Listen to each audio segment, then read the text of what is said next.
Have you ever noticed that one painful thing can become so big in your mind that you suddenly make it your whole world?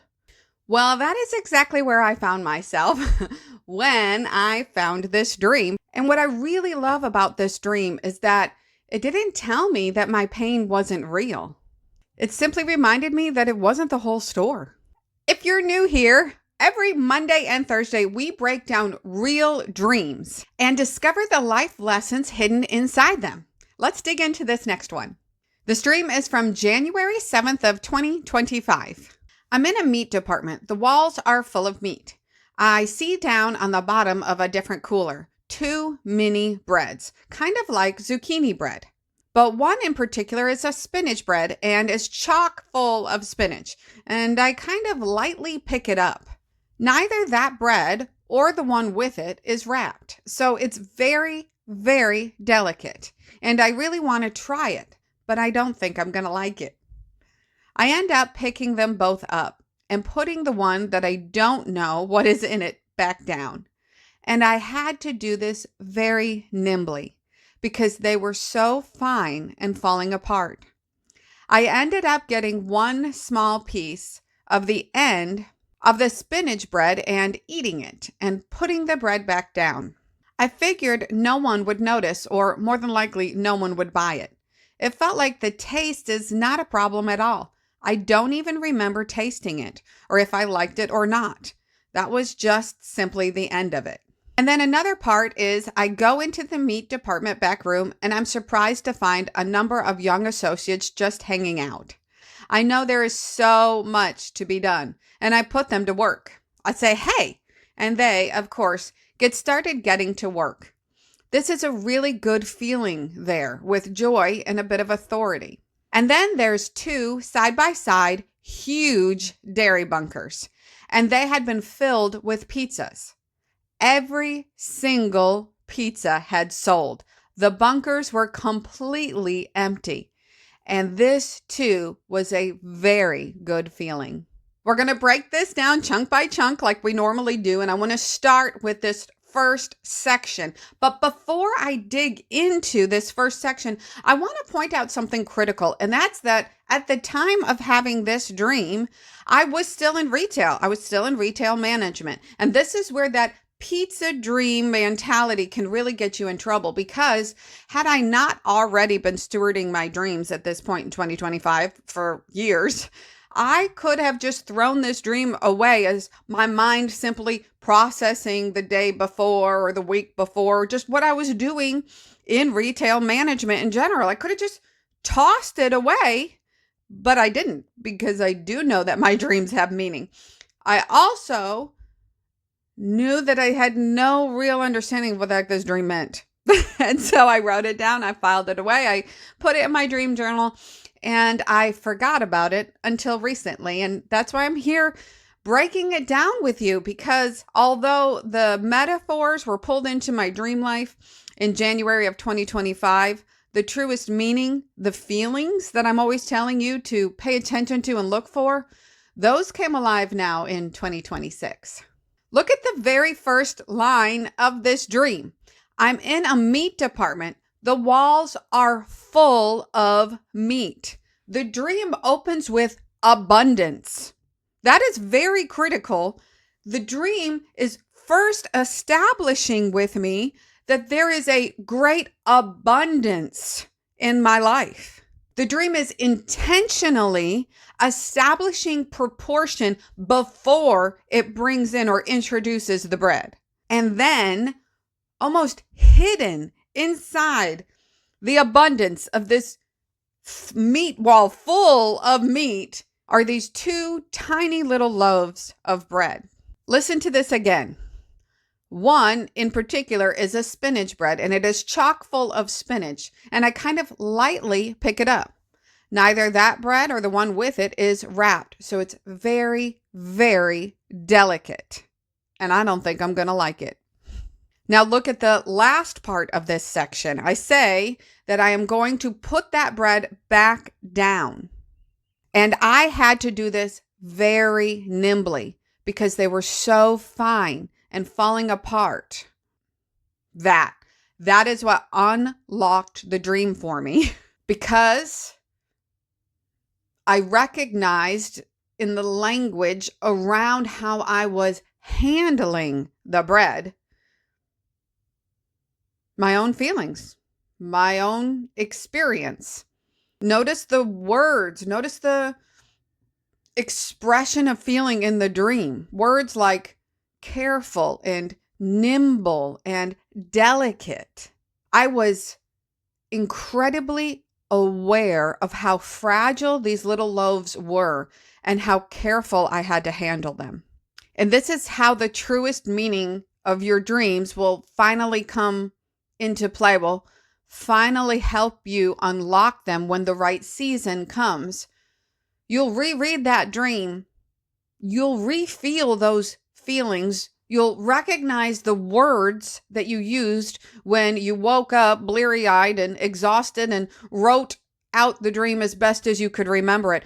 Those details will become very, very important when your season comes for that dream to come true. The way I describe handling these little loaves of bread, that's how I've been holding my heart. Carefully. Understanding that the emotions are fragile, that I am fragile at times. I'm trying to not become bitter. I'm trying to not force things. I'm trying to stay open and I'm trying to stay grounded. And the dream helped me see myself clearer through the experience. It's helped me see that the dream is not showing a weakness, that it's showing stewardship. I'm handling the bread, recognizing the fragile nature of it and wrapping my decisions around that.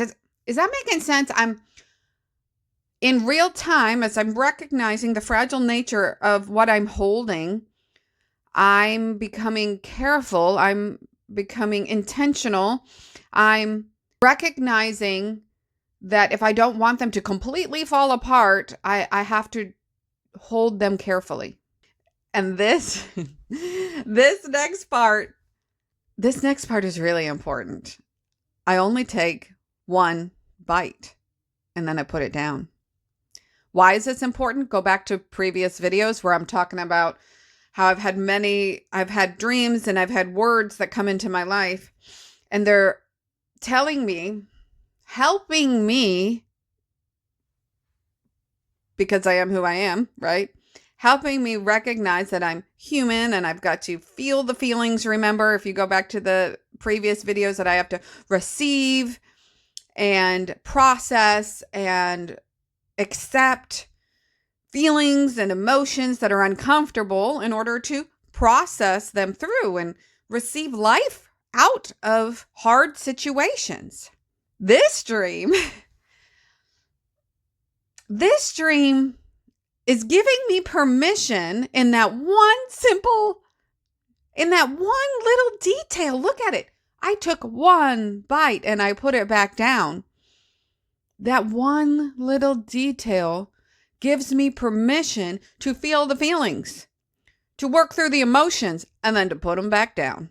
Don't live there. Don't take up residence. Don't only eat the bread, right? I take one small bite, I put it down, and I keep walking. The dream is validating the tenderness, but it doesn't allow it to become my entire life. Now, step back and look at the entire portion of this part of the dream. It is showing abundance. It is showing an entire meat wall chock full of abundance, of meat, of substance, of food that sticks with you and carries you through for hours. An entire department of substantial nourishment. And what portion of the dream is actually bread? Think about that. Very little. What portion of the dream is about abundance? Almost everything. And this is where the dream, the truest meaning of the dream, changed for me. I realized the tender place in my heart is real, but it isn't the whole store. Now it's the dream projecting me into the next season, the next step, the next phase. And where is it? I go into the back room, and I have a lot of back room dreams. We've talked about this before. It's like, okay, here's your life of abundance. Take a look at it. Here's this tiny little section where you take one little bite of something tender that has to be held carefully, that is really fragile for the moment, and then put it down, and then boom, walk into the back room. And what do you find? I'm going to reread this part to you. And then another part is I go into the meat back room, and I'm surprised to find a number of young associates just hanging out. I know there's so much to be done, and I can put them to work. And I say, hey, and they, of course, get started getting to work. And this is a really good feeling with joy and authority. If I were to put this into a real situation when I was having the dream, that's something that would routinely happen. I was in retail management a long time. So if I walked into a room, a back room where people were just kind of hanging out, it was just my presence there. I could just walk in, and I could laugh or smile at someone, and they would get to work. I didn't even have to say anything. It was understood that they were caught doing nothing. And they would just naturally get to work. And that's what that part of the dream showed. It's like the whole tone of the dream changes in that and then moment. When you're dreaming and you have an and then, where you go on to the next part of the dream or the next scene of your dreams for the night. Notice, my heart is still tender, but my calling isn't. It's so clear in this part of the dream, this simple part that could have just been chalked up to what happens every day in my retail world. Instead, it's pointing to important things like, hey, Nicole, you don't lose your joy. You don't lose your authority. You don't lose your ability to lead. All those things are still intact. The dream is showing me that one part of my life can feel incredibly fragile without it defining the whole life. Then scene change again, and it seems completely unrelated, but it's not. It's actually one of the most joyful, one of the most hopeful, one of the most beautiful parts of this entire saga dream. And that is the dairy bunkers. Anyone ever worked in retail, you know what I'm talking about. You call the dairy bunkers. They're the big, open, floor level bunkers that have either cold or frozen things in them in the middle of a store. The dream takes me immediately back to abundance. These bunkers, and they were huge, they were vast bunkers. I knew they had been filled from top to bottom, left to right with pizzas, and they are 100% sold out. Here's where feelings matter. Sometimes in a dream, if I were to give you that exact statement and the feelings were overwhelm, exhaustion, or sadness, well, that could show something depleted inside of me, inside of my world, inside of my job. Instead, this dream comes with joy. Did you catch that point? I was overjoyed that not only had we prepared with an abundance of pizza for customers, we sold every single one of them. And I remember in the dream, I didn't write this down, but I remember in the dream, I was like, okay, now we got to go refill it again. It is joy in this part of the dream. Recognize this dream is ending not with the fragile bread. This dream is ending with provision and purpose and work that is completed. This dream ends with joy. And at the same time, it never negates, it never minimizes the tenderness and the pain. Therefore, the dream is never telling me to minimize or sweep under the rug or bury the tenderness. I feel it.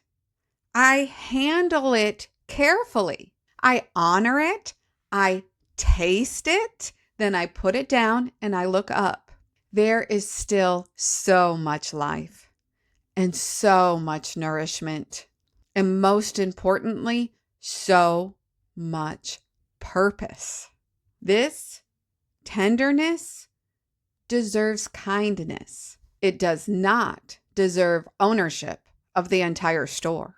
What really impacted me most about this dream is that it specifically never told me my heart wasn't tender. It never told me to stop feeling the feelings. It just brought them into proportion. It reminded me symbolically that one little thing on one little shelf doesn't represent the entire store. There is still so much life and so much joy and so much purpose. Sometimes the healthiest thing that we can do is not to ignore our pain. It's simply to remember how much life still surrounds it. If you made it through to the end of this episode, thank you. The time you choose to spend with me really means a lot. And if you would like help with your own dreams, I have a free community for that. I also have one-on-one sessions you can sign up for. Just see the links below. And if not, just come on back and see me here, because you know what? Your story really does matter. I'll see you next time.